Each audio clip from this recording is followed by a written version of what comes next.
Hey everyone, I am Nintendo Labo, and this is Prime News. So on our final Prime News of the week, we don't have a lot of killer stories here, but we do have a few things I want to go over. And our first topic, the lead topic for today, I think is the most obvious topic we could have, and that is that Donkey Kong Tropical Freeze has launched. Now, there isn't much to say about it other than the fact it's now out there. There's a new Funky Kong mode where you can play as Funky Kong with extra hearts. It's basically easy mode for the game. If you play as Funky Kong and in Funky mode with the extra hearts, you are playing easy mode. And for some people, I think that's fine. You know, my kids or anyone who just likes that non-stop action. I mean, there's a lot of fluidity to playing as Funky Kong. Personally, I actually like the original version because you can switch modes to how it was original. There's no Funky Kong, no extra hearts, because that's the way the game was designed. There's a lot of amazing platforming and elements that you just can completely skip over with Funky Kong, just because of how OP Funky Kong is as a character. So, yeah, I'm not, I don't plan to get Donkey Kong Tropical Freeze. Not necessarily because I'm not impressed with the extra content, aka Funky Kong, but because I just think it's a little overpriced. It is $59.99. If you're comfortable buying that, go for it. My caveat here is that I think for $59.99, Donkey Kong Tropical Freeze is worth it as a game. If you have never played Donkey Kong Tropical Freeze and you don't own a Wii U, but you own a Switch, I think it's worth, $60. That's kind of my thing. But the problem is I'm not you, right? If you are that consumer, that's not me. I have played Donkey Kong Tropical Freeze. I have beaten Donkey Kong Tropical Freeze twice, and that was on Wii U. And even though I don't own a Wii U, I had already owned it. I had already played it. I know it's available for $20 on that system. So I just don't really feel like $60 is enticing to me. Then again, these re-releases, these ports of Wii U games, I don't think are for people like me who have already played the game. It's for people who haven't. So I always fight with myself on this because for my purposes, $60 is too much. But for the purposes of someone that this is basically a brand new game, well, okay, yeah, I think Donkey Kong Tropical Freeze, when it launched on Wii U, was worth $60. So I honestly think, yeah, it is good enough to be worth $60, which feels a little ironic saying that after talking about how I thought Kirby Star Allies was overpriced. However, I think the difference is that there is a lot more content in this game, and the game just overall is better. As much as I love Kirby Star Allies, Donkey Kong Tropical Freeze is that notch above that deserves $60 as a side-scrolling platforming game. So, yeah, I mean, go out and buy it if you want it. I think the game is excellent. I've said this before, and I'm going to say it again, and this is mostly because people who tell me I'm wrong, they keep saying, have you played Celeste? I have not played Celeste. However, what I will say is that at least from the 2D side-scrolling games I have played, Donkey Kong Tropical Freeze is my favorite side-scrolling 2D platformer. Not even 2D, just side-scrolling platformer of all time. I think it's one of the best ones out there, if not the best. So there you have it. That's my thoughts on that. Our second story is actually more of a question I have for folks.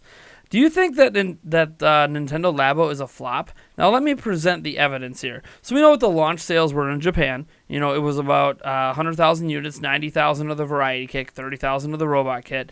The second week in Japan, there was an over 70% drop-off. It was a 71% drop-off, I think, for the Variety Kit, down to around 25,000 units. And then it was I want to say 80% drop-off for the Robot Kit, down to about 5,000 units. So that's obviously not necessarily a good sign. And in addition, the launch sales in the UK had it outside the top 25. I think Variety Kit chimed in at number 26. But if you're outside the top 25 during launch week, that is not good. That is not what you want to hear. So what now? Well, we don't know sales in the United States yet. We don't know worldwide figures. Usually the people that are going to defend or state that Nintendo Labo isn't a flop are going to basically bring up those two arguments. We don't know the sales in the United States, and we don't know worldwide figures. So maybe just because it's kind of sort of dropping off in Japan, and it obviously is not taking off at all in the UK, does that mean it's not taking off worldwide? Well, I mean, the truth of the matter is no, it doesn't. A game definitely can be extremely popular in one area and not another, so maybe Labo is huge in the US, but just not so big anywhere else. I'm of mind that Labo, in terms of a consumer product, probably is below expectations. And I say this because everywhere I go, Labo is well stocked, and usually when you see something so well stocked this close to when it came out, it's a sign that people aren't buying it. Some people say, well, yeah, when you see other games well stocked, you don't think X, Y, and Z. Well, let me put it out there. The day that Super Mario Odyssey launched, stores were not well stocked. You can still find physical copies, but there weren't shelves and shelves of them. Whereas with the variety kit, like I went to Walmart the other day, there was over like 20 of them just sitting there behind the case. Like that doesn't happen for a product that is selling. There'll be some, but not that many. So my whole thing is I actually think Nintendo Labo as a consumer product probably has flopped. But there's a caveat to this. I have said from day one that Nintendo Labo's primary way into this market wasn't really as a consumer product, but more so as an educational product.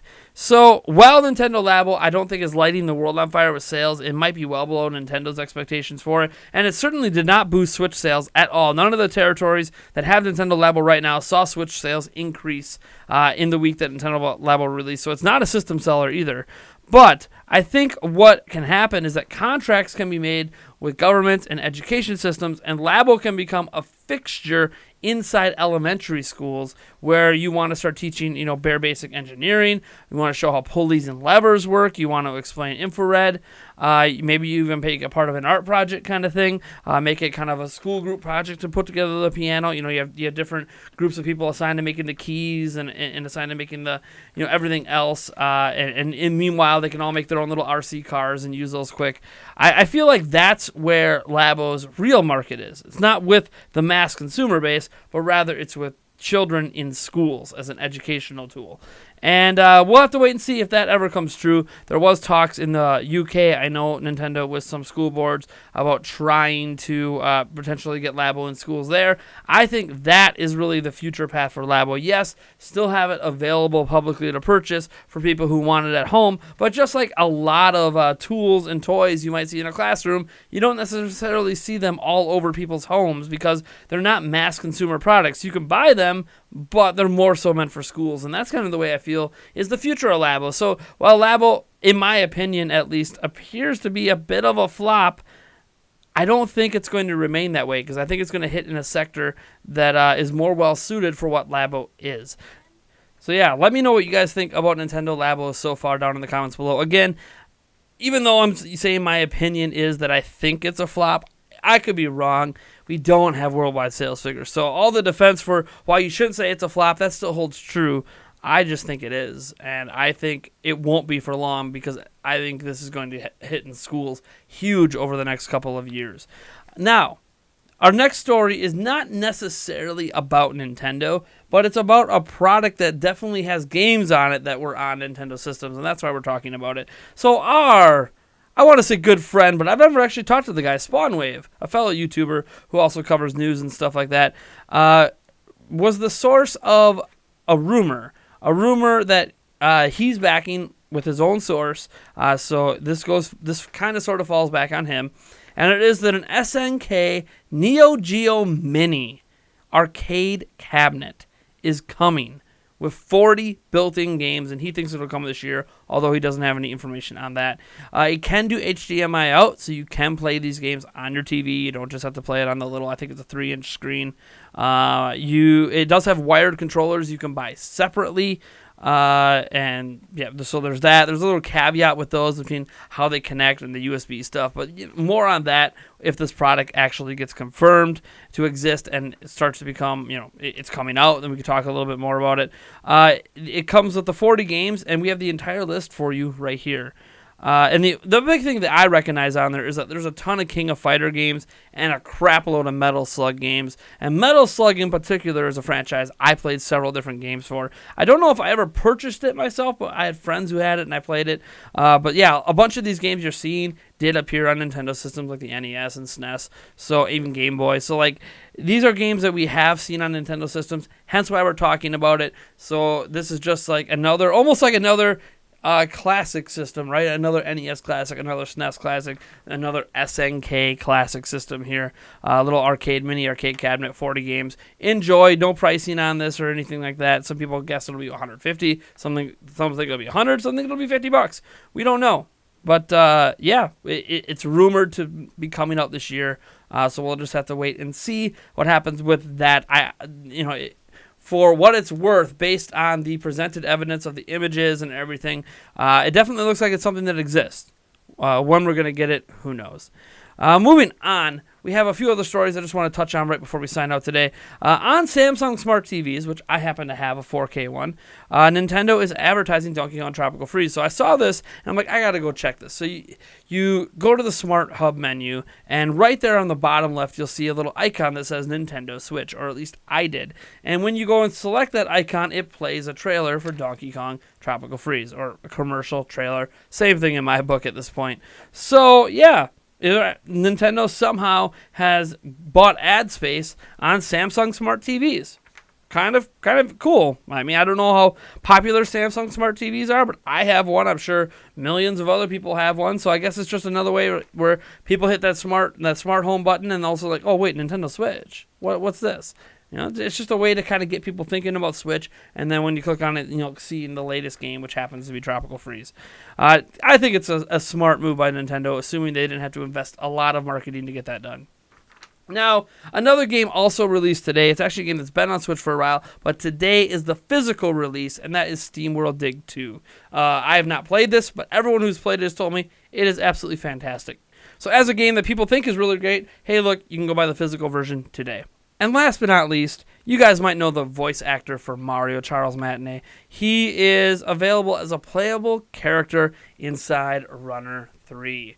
I'm not a big fan of the Runner series, but there are people that enjoyed Runner 1 and Runner 2. So Runner 3 that's going to be coming out, yes, it's going to be coming out on Switch as well. It is an indie game. Charlies Matinet is going to be a playable character in it, which means the thing that runs, people are used to seeing the long, lengthy body guy running. Well, you could select Charlies Matinet and he'll be the one running. So there is that. I guess it's cool. Charlies Matinet himself was advertising it a little bit on Twitter. So there you go. It's a thing that's happening. It's not a Nintendo character, but it's someone that is obviously closely tied to Nintendo. So just kind of a neat little tidbit. And I think that's going to do it for today's episode of Nintendo Prime. Remember to tune in tonight, 8 p.m. Central, for the third episode of the Prime Cast. It is a live streamed Nintendo news podcast we do every single Friday at 8 p.m. Central. And it runs for about 2 to 2.5 hours. There is a Q&A session at the end, whereas the first 90 minutes is spent talking about the news with other YouTubers. So yeah, I really hope to see all of you there. Anyways, folks, I am Nathaniel Rufflejans from Nintendo Prime, and if you like this video, you know what to do. And if you dislike the video, hit that dislike button, subscribe for more content, and I'll catch you guys in the next one.